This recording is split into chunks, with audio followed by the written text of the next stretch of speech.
It's supposed to be a blizzard tonight. Woo!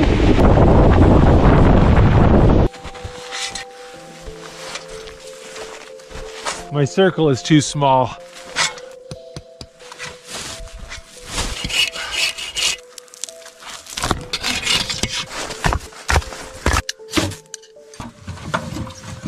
It's heating up quite nicely in here, making my pants steam.